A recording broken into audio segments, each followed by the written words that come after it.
Hello and good afternoon. My name is Walter Rustler and I will present you today's webinar. Today's webinar is about the structural analysis software package RFEM.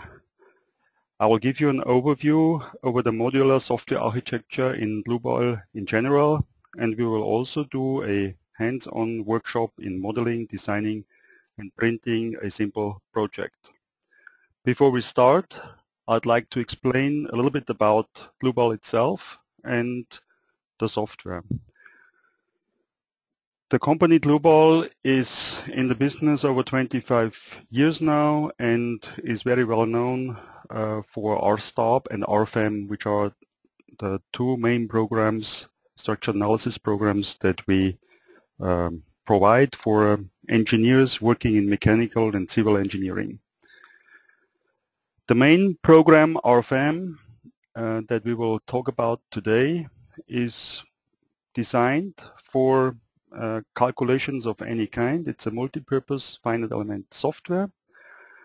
It's not only made for civil engineers, but it's also made for steel engineers, construction engineers, mechanical engineers, and it can be used in bridge design, or in design of towers like cellular towers, as you see here in the picture, or many customers use it also to do some steel detail designing with the use of surface elements.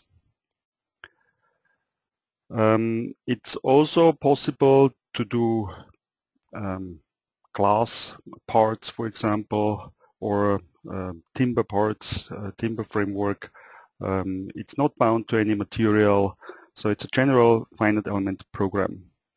Our customers come from large-scale and small-scale companies. The freelance engineer who is just by himself uses it, as well as the big engineering offices with several hundred engineers. We'll use the software worldwide, and it's used in over 50 countries of the world, and our user base continues to grow every day. We are currently, with the version RFEM 5, expanding internationally because it's a even more international version. It comes with 9 languages, and we have added on several design codes so it can be used around the world.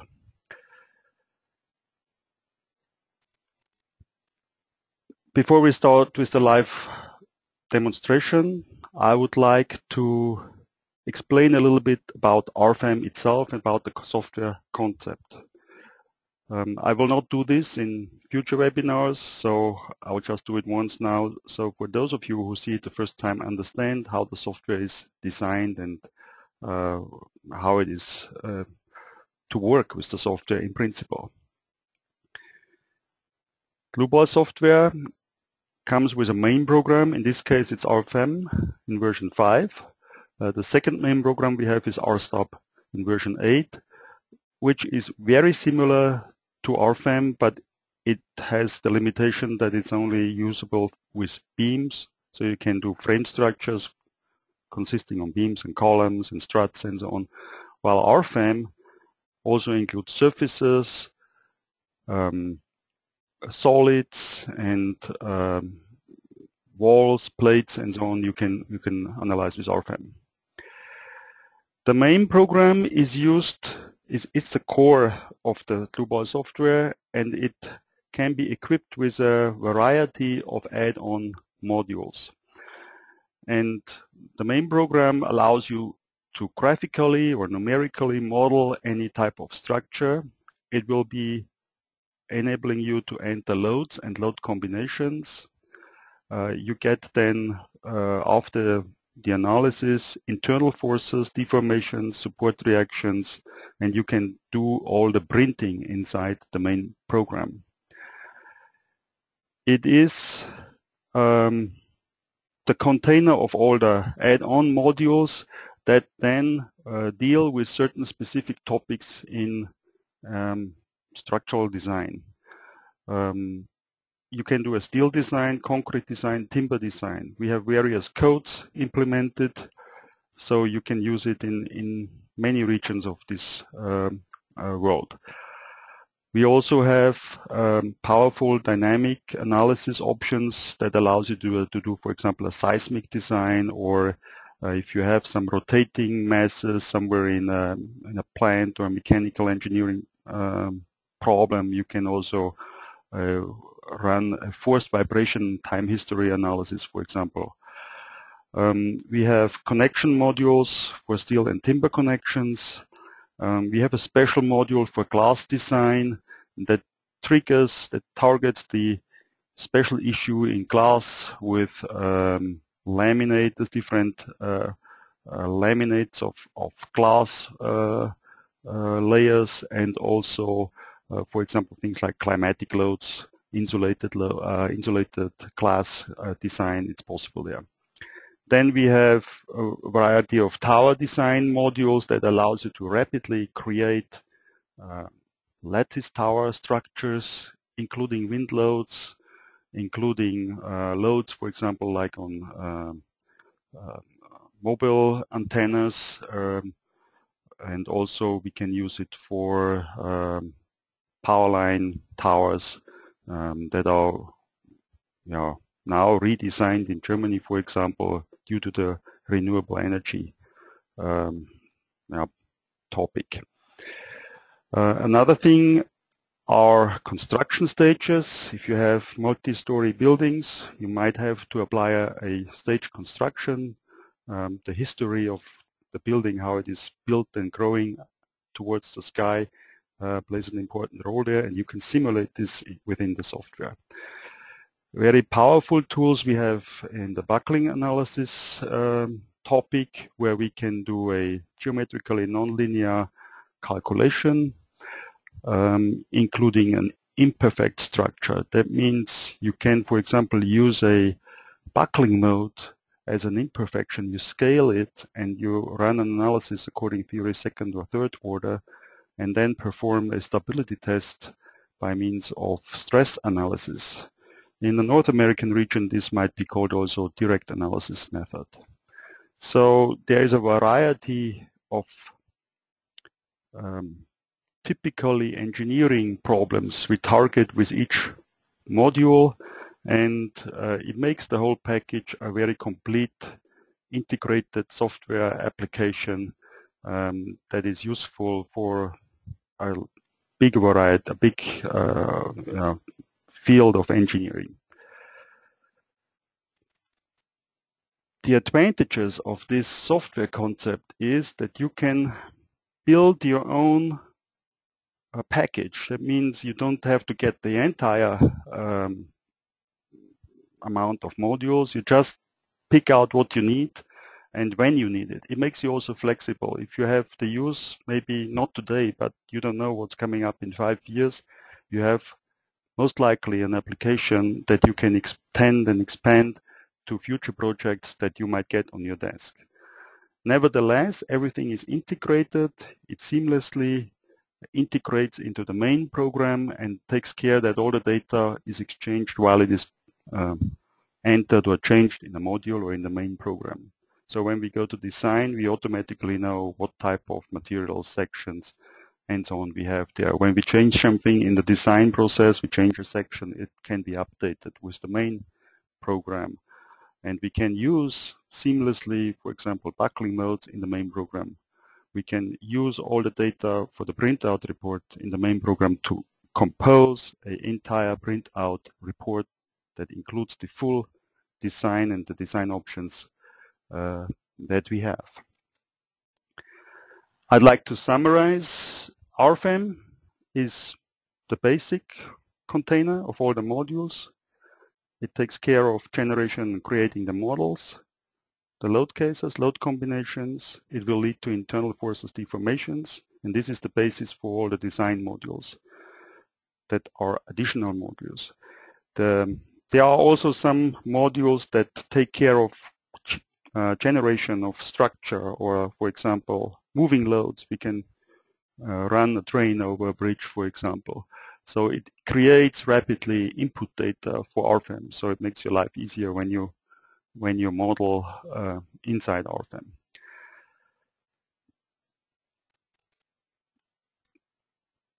Here you see a typical view of the software. It comes with toolbars. It comes with the navigation tree at the left, and it also comes with a workspace on the right. And what we don't see here is the tables. We will see that later in the program, that allows us to work with like in a spreadsheet type of work. When we deal with RFEM data, we go through the list, the single folders here from the top. We start with model generation, loadings, and analysis. We work our way from top to bottom. It's clearly structured. And then after that, we have the add-on modules, and you might pick the typically problem that you want to take care of from your selection of modules. If you have many modules, you can arrange them in so-called favorites, so you have rapid access to the design modules. All in all, it's also kind of a guidance for your workflow. You kind of work from top to bottom. You don't have to search inside the software where things are, how they are, and we can easily go from top to bottom. We'll see this then live in the software. Before we start to work with the program itself, I'd like to explain a little bit how you can ask us simple questions. My colleague, Robert Vogel, he is helping me today, and he will answer your questions that you can type into the question toolbar.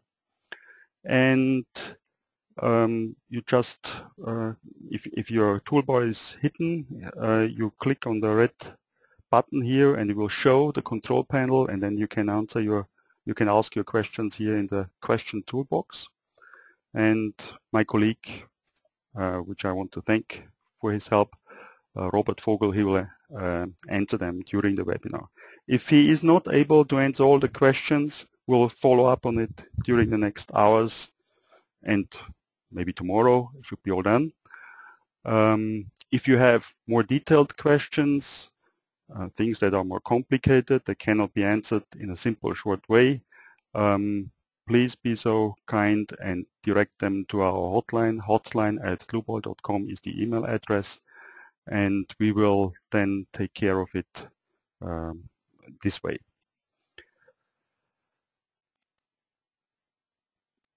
You can also find more information at our Dlubal website, dlubal.com.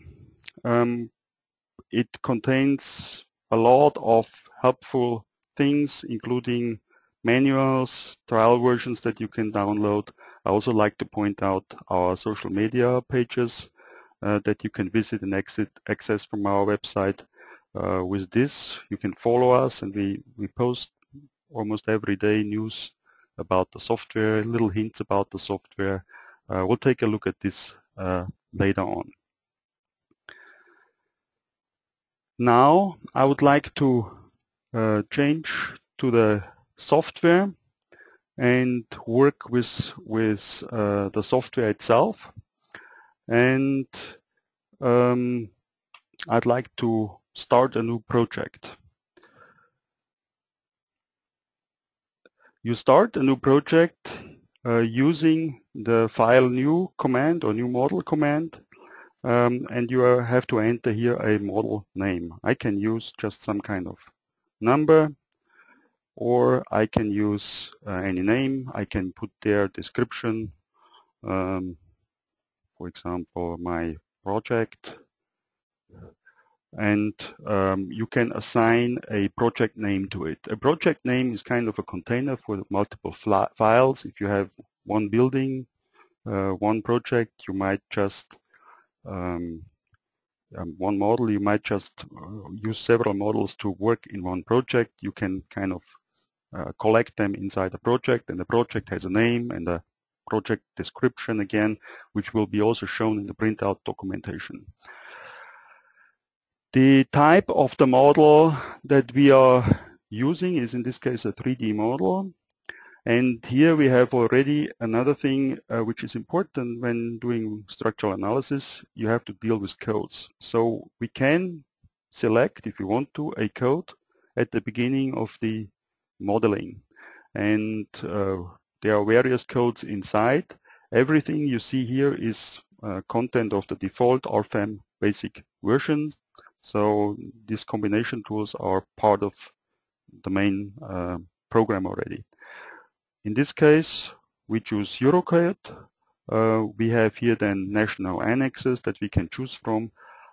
Since I don't know which country you are coming from, or we have many countries, I choose just the standard values from the Eurocode, which I can find under CEN, and I can take a look at it and see there's the partial safety factors, there's the combination coefficients, there's consequent gases, and so on. Those factors will be used when we do the combinations. Nevertheless, those values are already predefined. I can change them and I can apply modified values if I want to. So it's also flexible. It's guiding you, it's preparing you the information that you need at this moment. But if you want to change something, you're not limited.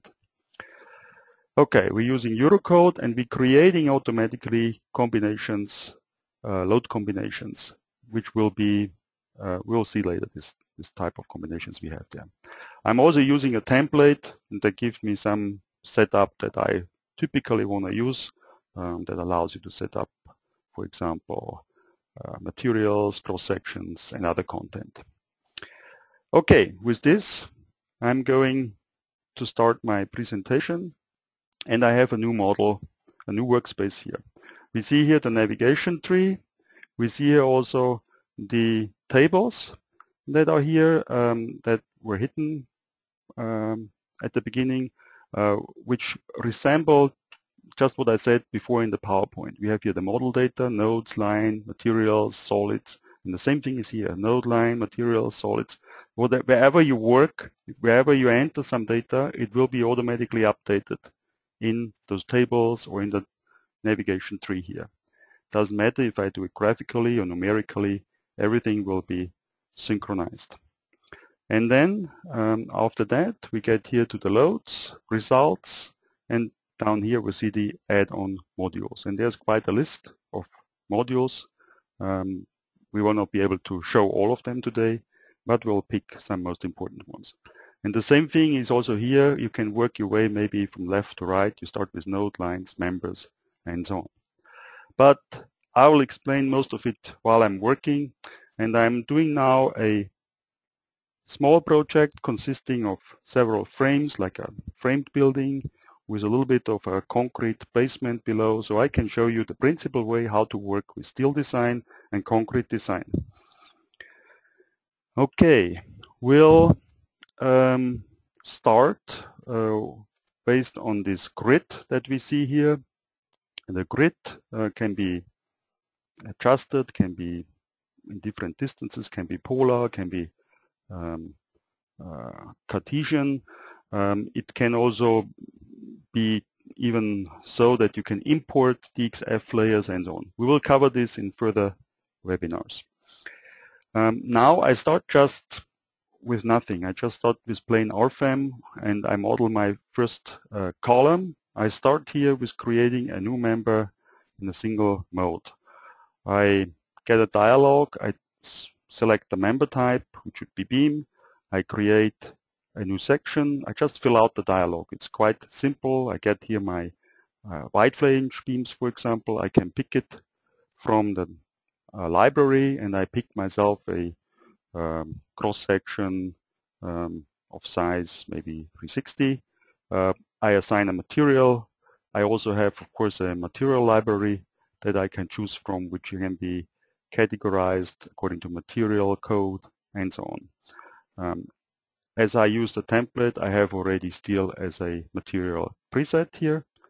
I say hello, I say okay, and I get my cross-sectional values here, okay again, and start just to click in my first column. I use the grid, and my first column should be 5 meters in height. The second column should be at the distance of 20 meters, and I just enter it one after the other. So the grid is pretty coarse. If I want to change anything, I can just double click on it and change any coordinate as I like. When I want to rotate, I press the control key, click on my mouse wheel, and I can rotate the structure. If I use the mouse wheel, I can zoom in and zoom out. So quite simple to use. Next, I will enter a new crossbeam. Again, I create a new cross section. In this case, I will take an IPE rolled section, size maybe 450, again made from steel, and I just roughly enter it here into the structure. One, next one. I just snap to the existing nodes. I can show the node numbering if I want to. Right mouse click and you see the node numbers. If you don't want to see them, I can hide them. Renumbering, making a system of the nodes is also possible. Next, I will create some supports. So I work on to the right here, new nodal support. I can create a new one. I can pick from some templates. I can say it should be fixed in X, Y, Z and fixed around C, for example, or you can do also nonlinear properties as you like. Okay, and I just assign the supports. Next, I will extrude this structure into 3D.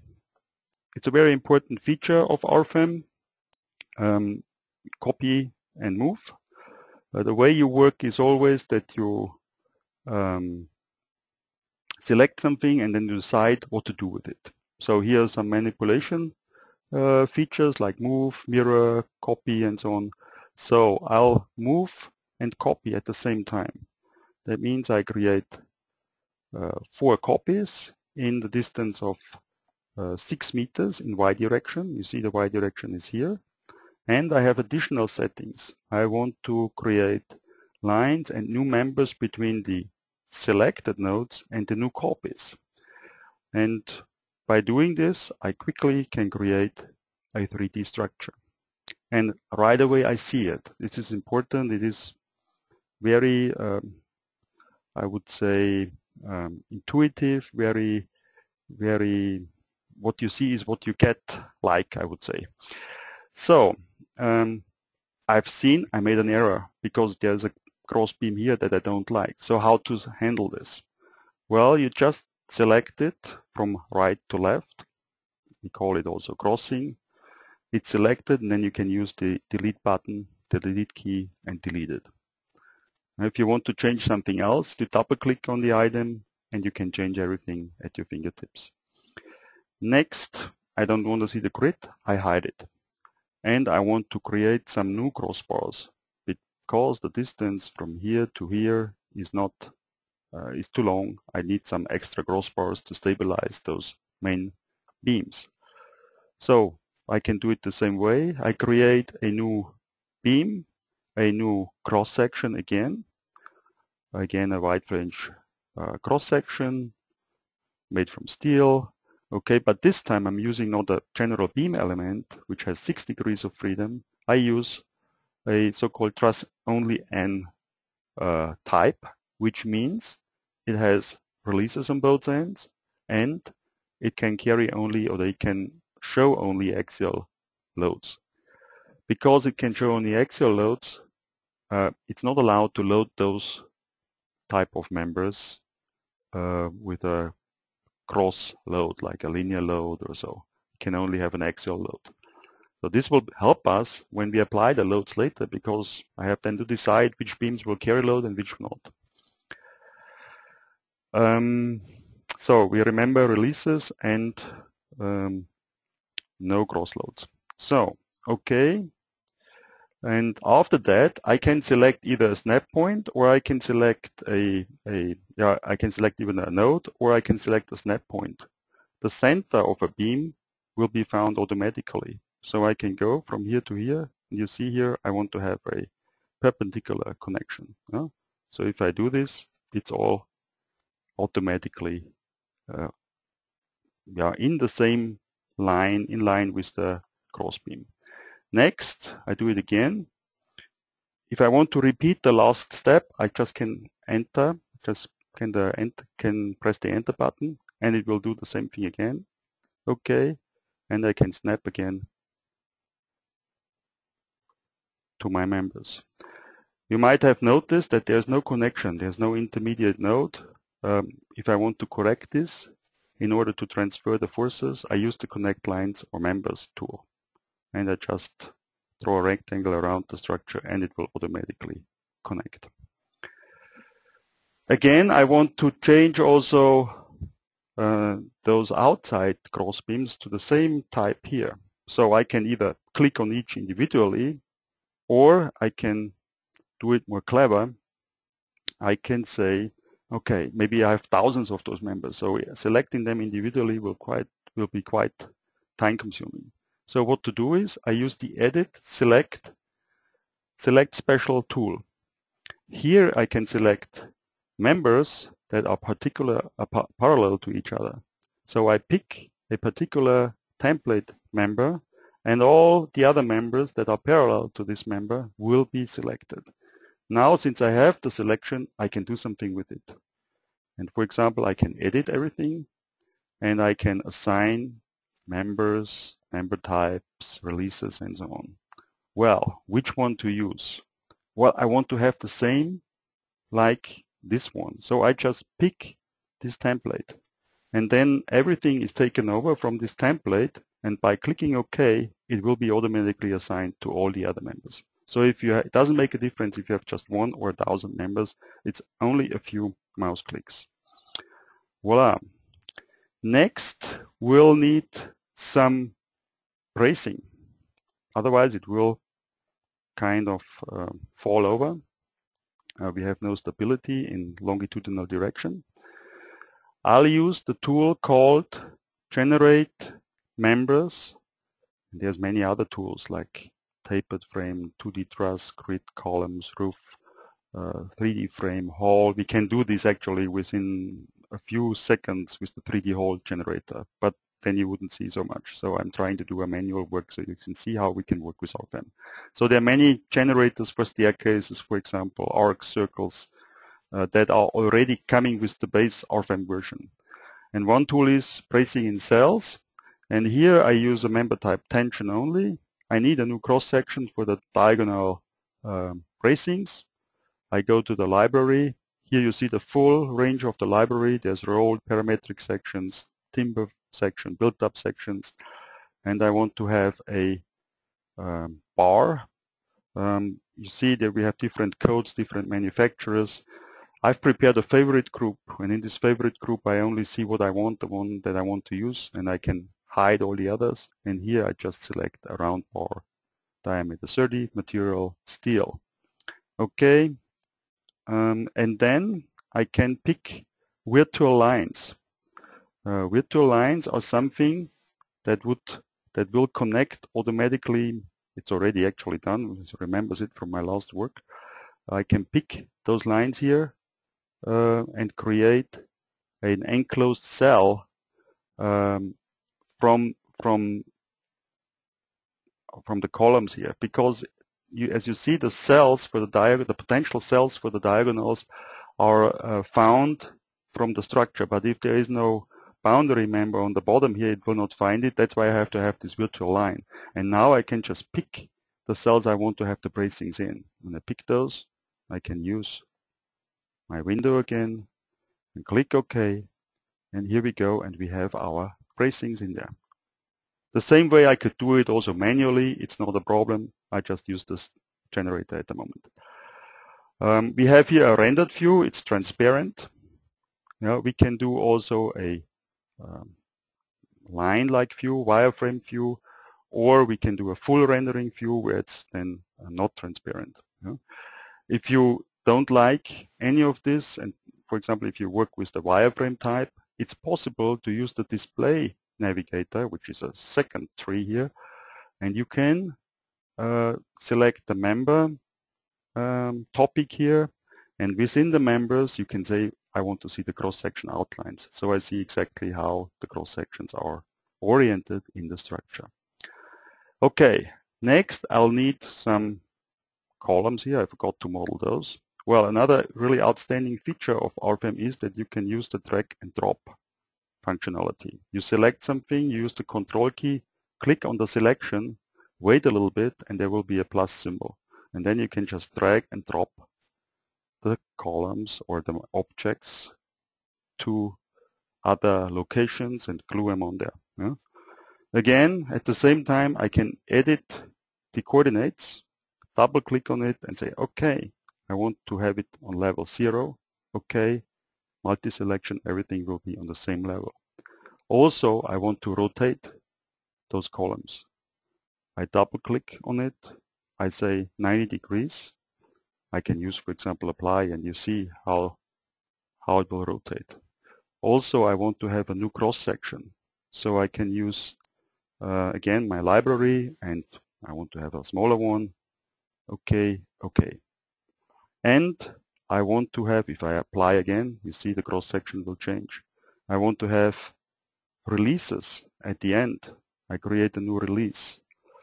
We have here a release condition that we can set.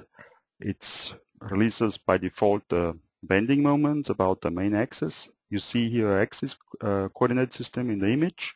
So you don't have to have your manual at hand. You have everything at your fingertips in the software. And because I don't want to, maybe this building will be extended, and in future I will take out those columns and put another frame here. So I want to have a longitudinal release. Those columns are only temporarily and they are made for wind loads. So I'll release it in UX, local X direction, and at the end. So click OK, OK again, and I'm done now, and you see there is the release symbol. Again, we just drag and drop it over to the other end of the building, and we have everything here. So this is a simple building.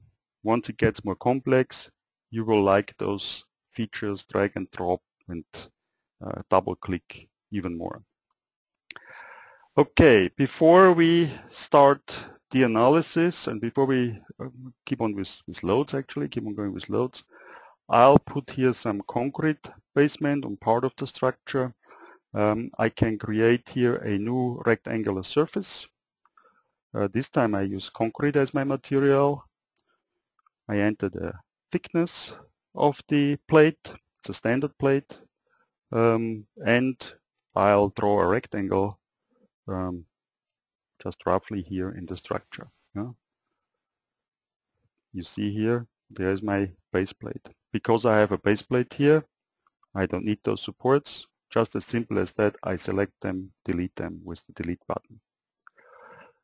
But I'm not done with my basement yet. I need to have a basement below there. So what can I do? I use the right mouse key. Right mouse key, extrude. Right mouse key will always offer you some useful functions when you work with an object. If you click on a node, on a load, on a beam, on a surface, you get some corresponding functions that you can use. So in this case, I want to extrude a casing.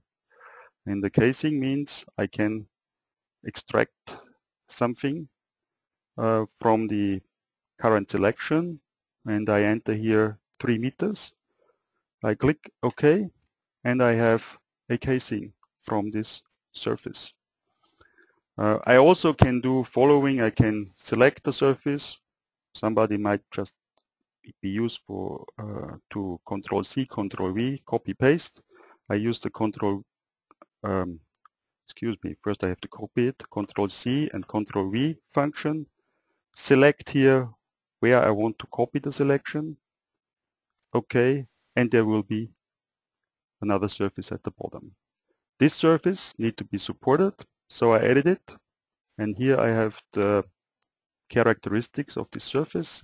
It can be supported. I can set the degrees of freedom I want to lock. I click OK, and I have my supported surface. Okay, now I have an enclosed box. There's no way to get down in the basement. Of course, I can work with openings. There's various types of openings that are available. By default, I use now a rectangular opening, and I just click on the surface, and I get my rectangular opening. Anytime you can select a node, double click on it, change it. If I should be 15, then it will be 15. You have undo, redo. You have full control of modeling the structure. Last but not least, I want to apply some releases along the boundary line of the surface. So I edit it again. I look, where could it be? Releases, and I click new release, surface number 1. Okay, I don't want to have any bending moments here. And I click on which lines I want to have this release. So 1, 2, 3, 4. Okay, because the top slab should be fabricated on top of the walls, and there is no, I don't want to have rebar for a moment resisting here in this connection, so I make a release here. Okay, this is it for my model. I hope I did not forget anything. Well, I forgot one thing. Now we have a fixed connection between the surface and the wall and the column here. If I want to change this, just as simple as this, I select all my columns. You see here is also there is the direction, beginning and end. There's a little arrow. So with double click on all those elements, I say at the member start, I want to have a moment release, and I click it, and here it's entered. Okay, but now I think we're really done with our structure. We can hide the grid, we can go back, we can hide the outlines, we can go back to the transparent rendered mode. Let's see what happened. Maybe first I save it, save the model. If you go back to the data tree, you see what happened here. We have a variety of nodes. I can right click it. I can find, for example, input errors if something is missing, something not right. I also can show the tables. We have here the tables. Everything is also in the table. If I want to know the coordinate of this node, I click on here. The tables are synchronized, and we see this coordinate is 15 meters, 18 meters, and minus 5.5. This node is node number 31, 15, 24, 0. I can add a comment there if I want to find it. I can select then parts by comment later, for example. Okay, we have here materials. Oh, one thing here, I have a third material. Before I had only 2. Okay, you see here is also the synchronization. Well, by copying the surface, it also copied the material, but I don't really like it. I think there is no reason to have twice the same material here. So how to change it? Quite simple. Double click on it, general, select the material, number 2, okay. And what happens here is the number 3 material gets a different color. This different color means it's not used anywhere. So it just is an extra line in my printout report that I don't like, and I just delete it. I don't need it. Okay, we have surfaces, everything is here. I just go through my lead line from top to bottom. Okay, do I have everything in there? Surface supports I have my cross sections. Maybe I should check whether they're all okay. Is there something wrong that I did not correct? Maybe something is not quite right here. No, it looks quite okay. Looks good. Same thing I can do here in the tables. Member, cross sections. It's also a good way for selection. For example, if you click here, you see here everything is fine. Okay, member and releases, where are those? They're all selected. Okay, everything is fine. Now I get to load cases, combination expressions. This is a new topic. We are done now with our modeling. We want to enter now loads. I'd like to show you this time how to do it with the tables. And I go here to load cases. In the table of load cases, there's a second button here. For those of you who know the software, this is a new feature. Load case, and I can enter here in the table my load cases. Very simple. I can use, for example, also Excel to import-export a list of load cases. Self-weight, second load case should be snow, third load case should be wind, and another load case should be imposed load. So by using those keywords, the software automatically can find so-called action categories from the code, from the Eurocode. The first load case will have the self-weight active, and the other load cases will have it automatically disabled. Those load cases need to be assigned to so-called actions, which I can set up in a different table. And because the software is smart, it automatically assigns the correct actions to the correct load cases. And I need the so-called combination expressions, which are design situations. There are already 4 design situations predefined, which I can use or not use. In this demonstration, I will only use the ultimate limit state combination expressions. Then we talk about combinations. In this case, we do action combinations based on the design situation. So there can be several load cases: wind in one direction, wind in another direction, snow, snow full, snow half, and there could be more load cases into one action in one action actually. And then it's matter how you want to combine them, how you want to apply the safety factors, and action combinations allow us to work better with this situation. Right now, because we have only one load case per action category, it doesn't make a big difference. So don't get confused about it. It's just there. It doesn't do any harm. Load combinations are then the things that we want to use for design, and the load combinations are then using the action criterion or the action categories for determining the safety factors, partial safety factors. And you see here what happens. We have here different combinations. We'll get back to that later.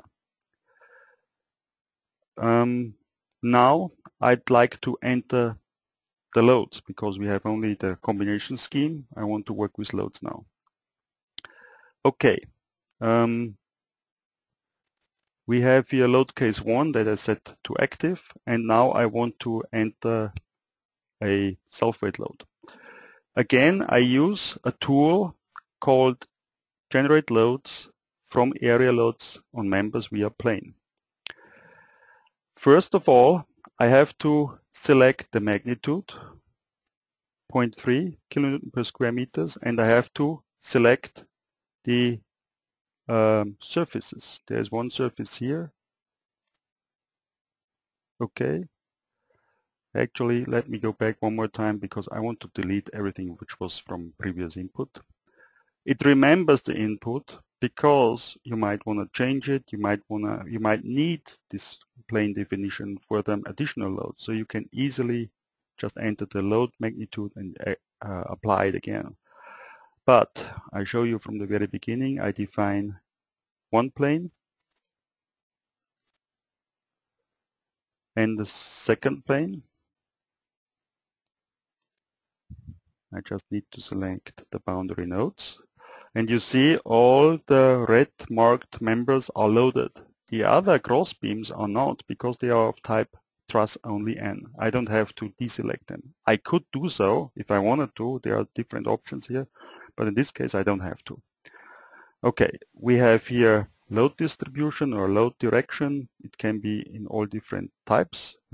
and you see right away how the load is applied. So this is typical for safe rate. I click OK, I get a statistic, and I have my load applied. If I want to know which load exactly goes on which beam, I can show a more detailed view of it and show the linear loads which are created from this area load. You can do this with if you click on the load, you can get here display separately, and then you see this. Okay, self-weight. I need another self-weight load on my slab here. So it's a surface load. First load case is done. Second load case is snow. Well, I go a little bit faster now because it's quite similar. I generate loads from snow loads. For a dual pitch roof, I use the Eurocode. I use the definition of the roof itself. This time I have to enter the entire roof. Okay, I'll create the load in load case 2, and it will tell me from the code, from the level of the structure, it will tell me which area load I have, and it will apply it automatically again on the members. Next load case is the wind load. Tools, generate loads from wind loads for walls and roof. I forgot to point out at the snow load that we have Eurocodes and other codes in here. It's similar to snow loads, and I use the national annex again from Europe. I can pick the wind zone here. There's an explanation here, and the terrain category, set it to 3, for example. I need the structure height, and I can then select the base geometry. 1, 2, 3, 4. And I can select also the roof geometry, and you see here the explaining picture again with the designations here. So if you don't have the manual at hand, you still will be able to work with it. I click here, next node, one more node. It will go to load case 3, wind, and I click OK. In the background you see also the areas, the wind areas, F, A, B, and so on, as they are in the code. So it automatically knows that there are larger forces at the corners, and it knows from the angle of the roof if it's uplifting or compression loads, and you get also a statistic about the pressure coefficients. Everything is done automatically in this structure. And the best thing is, if you change anything, if you change the inclination of the roof, if you add a member, everything will be updated because it remembers the origin of the load, where it comes from. Okay. And last load case is again a surface load, and it's a simple surface load, 5 kN per square meters. We have also different types of loads, linear and X, and so on. So there is not only this surface bound load, but also other loads that you can use. Okay. I think we are done with the model itself and the loads, and now we can look at our combinations one more time. So we generated now with those settings 13 combinations, and I have now load case 1. Actually, if I go back to the load cases, self-weight, snow, wind, and imposed load. When I look at those loads, I see that the snow load and the wind load are not acting on this slab at all. So if I want to do design only for the slab, I don't have to deal with combinations of wind and imposed loads or snow and imposed loads. So I'd like to point out how I can change this behavior in the software. So I can reduce the number of calculations if I use here exclusive or inclusive load cases. I click on it and say OK, and I want to edit it, and then I can say which load cases I don't want to combine with each other. So I can use load case number 4 should not be combined with load case number 2 and 3. So when I do this and I recalculate my load combinations, I get only 6 load combinations instead of 13 before. And now I see my combinations. There's load case 1 and 4, but there's never 2 and 3 with at the same time with load case 4. So this helps you to control the number of load cases and to exclude things that you don't want to have. So everything here is now added in this tree: actions, combination expressions, and so on. Result combination is something I didn't point out yet. This is a combination that includes all load combinations, and it's what you would maybe also call an envelope of results. So it will include the maximum and the minimum values of all load combinations. We'll take a look at it also later. Okay, now I can run the analysis. Maybe I start with one combination first. I disable the loads and start the analysis. When I run it, it will create the mesh and try to solve it. And there is an error, there's an instability. Well, there is one thing, it shows you where it appears and in which direction, in direction X, so something is wrong. Well, I know what's wrong here, but I'd like to point out some things. We have here the calculation parameters. And in the calculation parameters, we have reactivation of failing members. When we have tension-only members and we have vertical loads and which are symmetric, it can happen that after the first iteration, both verticals get compression, and in the second iteration, they are taken out of the stiffness matrix. So we don't have any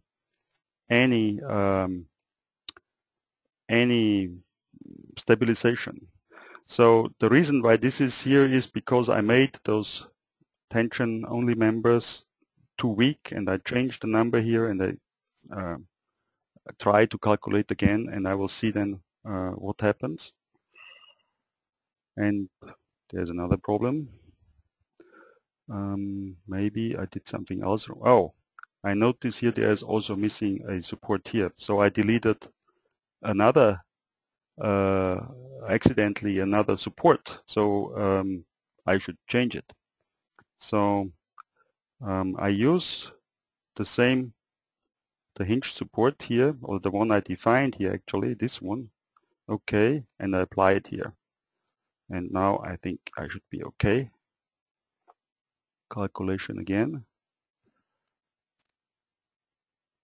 And here we go. Now we can see already the iterations are more, and we get the results here. There are other things that you can do to find such instabilities and to get help to find where the problem is. This will be also in a future webinar. We see here now deformations. We see here internal forces. We see here surface results. We can check here in the result navigator. There's a new navigator here. What type of result we have here. We can show and hide result values. We can click what we want to see, axial forces, and so on. Okay, everything you saw so far is basic RFEM program. Nothing else is used but RFEM. Next, we go to the first design module. We go back to the data tree. We come here and we start the Eurocode 3 design module. Maybe first we run the analysis and see if really everything is okay with our load cases. We calculate everything We hope now it's stable. Takes some time. You see here what happens, which load combination is analyzed, if it gives you trouble or not. You can follow the iteration process, which is also important. If it never converges, you should know how things are. It gives you the maximum displacement, and so on. So now we have all the results, and we can flip through all the load combinations and see what happens here. Okay, it's fine. We see everything is okay. I want to do a steel design, sizing the steel cross sections. I double click on RF Steel EC3, which is the major design module for Eurocode. We have other codes, AISC, British Standard, Chinese code, Canadian code, Australian codes, different things. Again, we have here the national annexes, and I want to design, in this case, I want to design all members. Just don't want to waste any time in setting up columns and beams. I just want to design all members. I use the result envelope, which contains all the combinations with the safety factors. Okay, next I have materials. It knows that I can only do steel here, takes only material number 1. The cross sections are here. I want to optimize them. So I select from current row, so it will use all AGA beams that I have available in my database, and I do this also for my other cross sections and also the intermediate posts here. Notice if I click on here, it will automatically select the beams in the structure. Okay, I can do lateral intermediate supports. If I have problems with lateral torsional buckling, for example, I can put there a horizontal stiffener. I have to deal with effective lengths. This module works according to the equivalent member method in Eurocode. So there I have to know buckling lengths or effective lengths. This I can either enter, or I can use RF stability to analyze the buckling lengths, which is a different module, which we can take care of later. For me, maybe I just want to use a rough estimate. I need buckling lengths now for the columns. Well, how to do this quickly? Let me go back to RFEM, and now I need to select all the columns. How to do this? I could do it with a window, but there is those bracings, and they kind of would be also selected, so they mess my selection process. So I go to the views. In the views, you find here the option to activate or deactivate only parts of the structure. For example, members by cross-section. And I want to activate only, maybe it's better to see it this way, only the columns, or maybe also the bracings, or also the cross beams. So quickly you can make their fast view. Okay, this time I only want to have those columns. I select them. By double click on them, I can apply an effective length here in the member option. And I say bending about major axis Y should be an effective length factor of 3. This is approximately for frames, maybe a good estimate. As I said, there is a module called RF Stability who allows you to do this more accurate. Okay, so now if I go back to the Steel EC3 module, I'll get here a effective length of 15 meters instead of 5 meters. Yeah? So automatically it is updated. We talk about integration of module and main program. If I want to, I can take into account rotational restraints, shear panel for the cross beams, for the beams on the top of the frames. All is possible. Okay, I have the optimization and I run the analysis. So now it gets all the results into the design module. We get an optimized result. I can go to the cross section and you see what happened. 320 is used now, before it was 360. 500 is used now, before it was 460. and these ones are both 100. Before it was maybe 180 and so on. Okay, we see here also design by load case, design by cross sections. We have all the design details always below at your fingertips. So if you want to, if you don't know Eurocode, you go here, you open Eurocode, you go to chapter 6.2 and you see what happens here. You see exactly all intermediate values, you can check it. You don't get a black box result. It does all the member classification, it does the check for capacity, for buckling, for lateral torsional buckling, and so on. So you get a full check of the member, the beam or the column.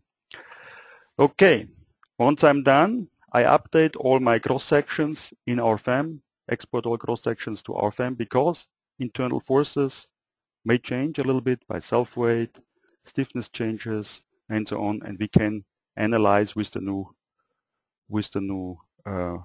cross sections the structure, and I can go back. Actually, I can right away select here the steel case, RF steel EC3 case, run the analysis, and it will automatically get the results it needs and do the analysis again. And then I get the graphical representation of the results. Takes some time because we changed the cross section, we changed the stiffness, so we have to update the results. Okay, let me go back to my initial view, show everything I want to do in the wireframe display. And here we get, maybe I want to see only all the members, members by material, steel. And then this other is disabled. But I don't want to see it at all, so I hide it completely. So now I have a graphical view. We have 88% utilization ratio, and I can now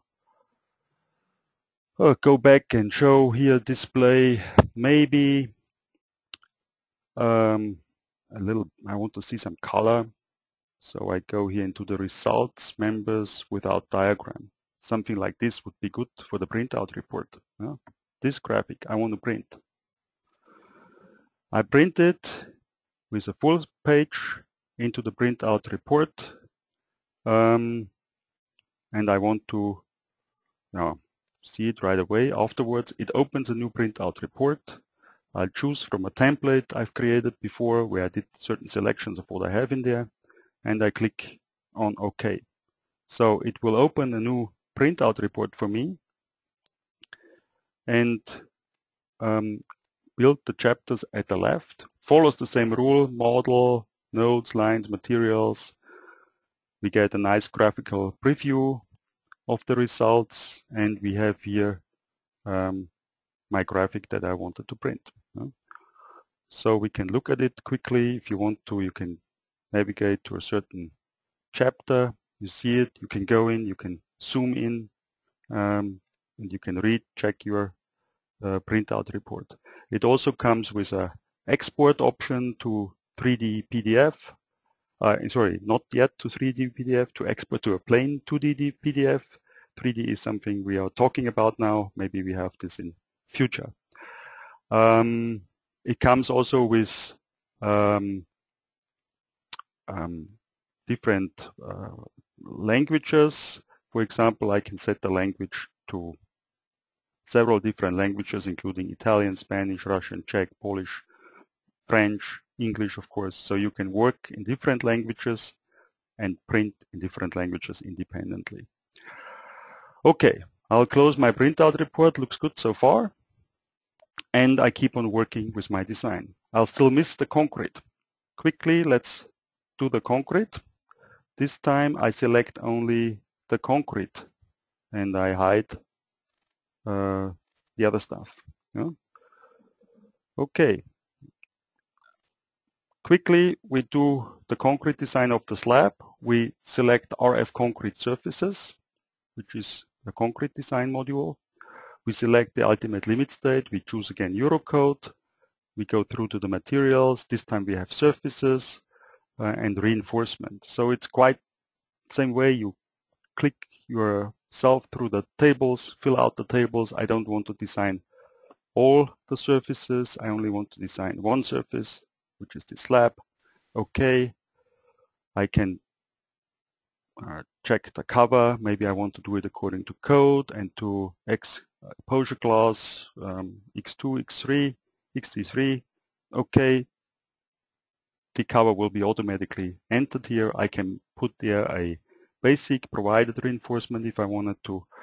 Okay, that's enough for me. I run the analysis and I get the required reinforcement. I can check it again. I can go through point by point and see all the most important intermediate values.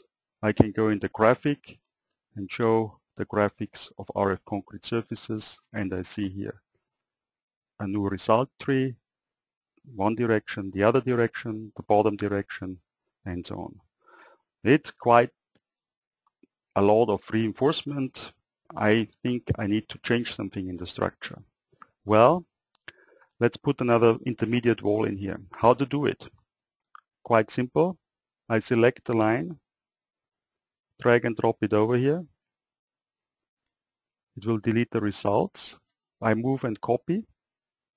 This time only one copy from here to here. And this time I check, I don't want to have members, but I want to have a surface, the same as the other one. Okay, okay. And I have a new wall in my basement. I also want to have a release. I click on the line where I want to have the release. Okay, and what type of release I want. Okay, okay. Here we go. And we run the analysis, calculate all, everything will be updated. So this time not only the load cases of RFEM will be analyzed, but also the additional modules. We are almost done with the webinar. I'll have to do a little bit printing yet, and then I think we've seen quite a bit of what RFEM and the modules can do. Okay, here we have the updated reinforcement. We can take a look at it. Now it's smaller values. Of course, we can have top reinforcement. We can also show the numbering. Maybe you want to hide some smaller values. What you can do, right mouse click, and then you can apply a filter. You can say, okay, I only want to see values that are larger than 2 until infinity. Okay. And then the number of bubbles will be reduced. I can also hide individual ones. Okay, this is a nice picture. I might want to print it. How to do it? Well, let's show only surfaces by material again. And I want to go, I look from top. Okay. And this view I want to print in my printout report. So I print to printout report. Show printout report on OK. I disable. This is 100%. And I want to have a mass print. That means I want to show not only this results, but also the top reinforcements in the other direction and the bottom reinforcement. So I get a total of 4 graphics of the actual view of the current concrete case. Okay, okay. So it takes some time and it dumps it in my printout report. The same thing I will do with the other results, but this time I show my members, isometric view, and I want to have self-weight, but I want to have a different result representation. I want to have two-colored representation, two-colored, nicely. Maybe I want to have bending moments. Okay, this looks quite okay. But this view I want to have for all of my load cases, for all my combinations, and for all other forces. So how to do this? I print the graphic. I again use the mass print. I go to the option mass print. I say, okay, please show me also the loads. Maybe not. Generate loads. Okay, let's do it. Of not all load cases, but only of the basic load cases. The combinations are too complicated. I don't want to see them. Actual view. Okay. And by the results, I want to see results. I want to have member results. I want to have axial force, shear force, torsion. There's not a lot. I leave it out. And bending moments in both directions, but this time for all load cases in the actual view. Okay, and I want to see this. Each picture should be on 50% of a page.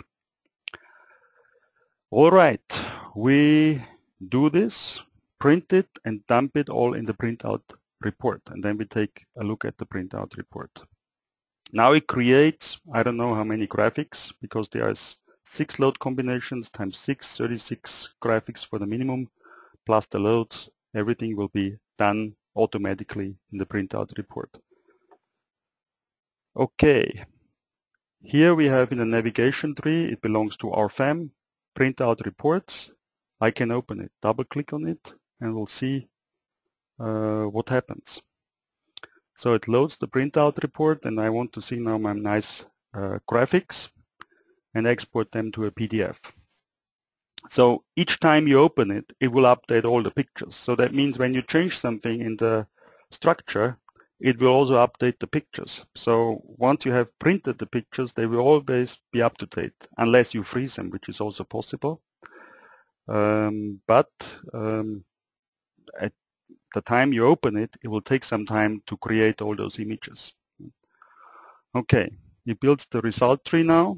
You see here cover, which is this one, which has a nice preview of the structure. You can enter your project client information and so on.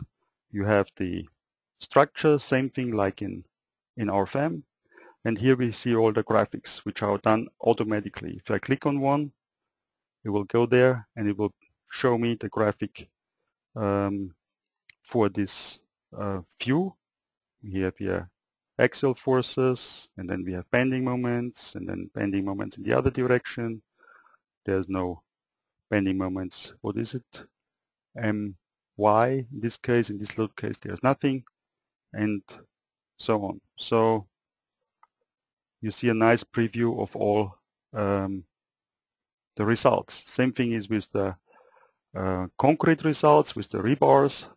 So we go down there, it updates the rebars. Where are they? Show me. Let's go down all the way to the end. There should be, oh, this was the result combination, I'm sorry. Here we have the rebars. Let's click here.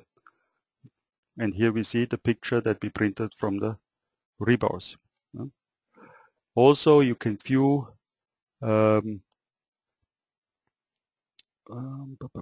zoom in 2 pages, so you get a nice picture, nice preview of the picture. You can change your header, you can change your fonts, everything is possible. Once you're done with your printout report, it now has 68 pages. We can export it to a PDF. Print one. Okay. Save it. And it will create a PDF file that you can send on to your customer, and it will have also a nice setup with list of table of contents and so on.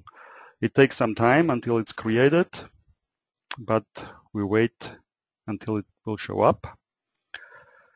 And that gives me maybe also some time to look at some questions that I might want to address at the end of the webinar. So let me see which questions are here.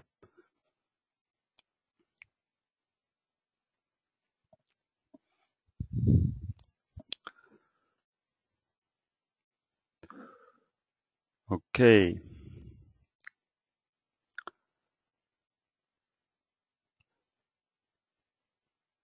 There is a question from a student. that is a postgraduate mechanical engineer. I'll like to point out that we support students. They can download the software or they can apply for the software on our website. We have our students, if they provide a proof that they are students, they can use the software time limited for free. You can get this all, this information all on the website at the student, there's a student website, I will point that out later. And then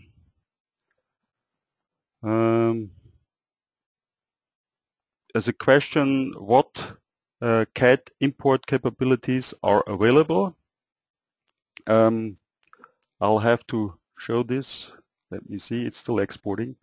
Later we have Revit, we have Tekla, we have AutoCAD, of course, that you can export things, wireframe model, we can export import things, we can use the DSDV interface, we can use a variety of other programs like Createch Advance. Then we have also options to export rebars, for example, to Nemetschek and to Autodesk structural detailing and so on. Okay, now you see here the preview of the exported PDF. Here you see also the list of the topics. Yeah, you can also click here quickly and navigate to your pictures. So it's all a nice setup of your PDF, and it comes with the table of contents, of course, at the beginning, as we've seen it previous in the printout report in RFEM. Okay, I'll close this now, and I close again also the printout report. That was the wrong button, I'm sorry. I need to close the printout report. Exit, I want to save it. And I'll show you quickly, because there was a question about export, how to export this structure, for example, to Autodesk, or not to Autodesk, but to Tekla, for example. I have a Tekla model open, Tekla structures 19, and I can export this model, exactly this, to Tekla directly. File, export, and you see here DSDV, Bentley, Tekla, Intergraph, Advanced Steel, all the options are there, Excel are there. And here is the direct interface, Tekla structures, and I can export it directly. It will communicate with Tekla. And export it automatically to Tekla structure. I'll override the existing model, or I can update an existing model and click OK. And while you go to Tekla, the model should be showing up pretty soon. Where is it? Oh, okay. Here we are. And here we have the Tekla model from what we've done in RFEM. This is also, we've done this webinar before, a long time ago in the previous version, but there will be a newer version, a newer webinar coming up also dealing with Tekla and Revit and other interfaces. Okay, let me check out what other questions are there. Most of them are already answered by Robert, but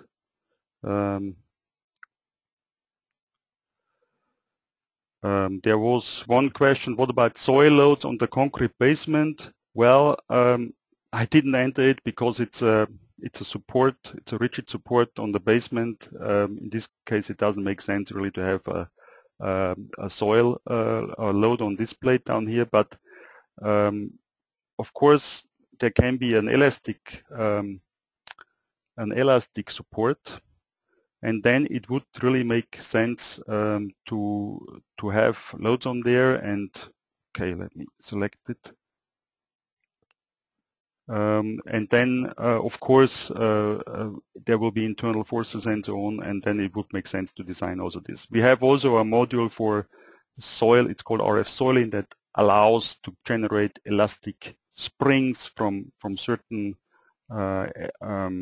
research or certain evaluation of soils. And this is another topic that we could also cover in a webinar, of course. Let me navigate through quick.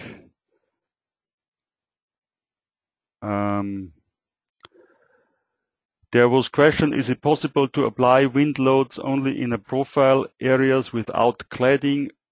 Well, we can apply wind loads on typical structures automatically. If there is the load tool, tools, generate loads, wind loads, from wind loads.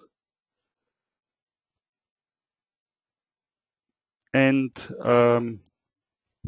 okay, hang on. Where are we? Tools, generate loads from wind loads. Here we go. Dual pitch or vertical with roof. Here, those typical buildings are possible. These are the automatically options that we have. If you have different buildings, different types of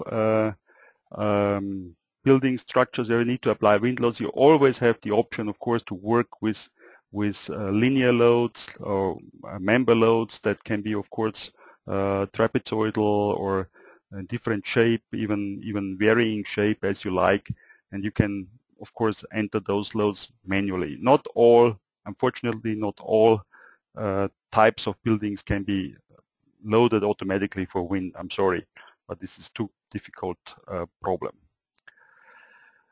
Okay. Maybe I give you some more general hints at the end. The black spot you see on the screen comes from the webinar software that I have on my screen, so don't be worried. It's normal. But I want to go back to the webinar and show you maybe a few more useful things on our website. If you go to our website, there will be options to download a trial version, and you find this here in the download sections, download, and you can download a 30-day trial version of RFEM, which you find here, 64 or 32-bit. Once you have downloaded it, please make sure you go to this website, Help for Beginners, that gets you started. If you go here, you find here introductory examples. You find here links to webinars. You find here a tutorial of RFEM 5, which are PDFs that navigates through problems step by step. It's an ideal way to learn the software. You find here manuals. Please visit this page to get started. If you have any problem, if you get stuck with anything, if you have problems installing it for whatever reason, please drop us an email at hotline@dlubal.com. We'll get you started. Then also a nice thing is, there was a question from a student and colleges. Go here, colleges and students. You can read here how our how we deal with student licenses, and you can ask for your student license here. You just need to send us the proof that you are a student, and then we will send you a student version for the time that you are studying. Also nice might be to take a look at the start page, and we go to our Dlubal blog. In the Dlubal blog, you find useful hints every day, tips, how to do certain things in various languages. You have a search function. You can find here something for wind loads, for example, wind, displaying generated surface loads and frameworks. Go here, it's a very useful thing. Our users really like it. Yes, and last but not least, I'd like to point out the projects and examples pages where we see projects that have been done by our customers. Latest and maybe well-known project is the Baku Flame Towers, which have been done with RSTAB. Bridges, buildings, various structures. This was done, for example, using the Revit BIM workflow, from all kinds of problems, historic calculations, and then here we have a typical mechanical problem, for example. Go through, take some time to look at those projects as well. You find here videos, and in the calendar you find also things that we do, where we are. You find also webinars here, like the webinar like I'm doing now. You can find here the next webinar, which will be in about, it will be on August 8th, and will be dealing more detailed with steel structures, analyzing steel structures using RFEM. So we'll go a little bit more into details in the Eurocode 3 module. Okay.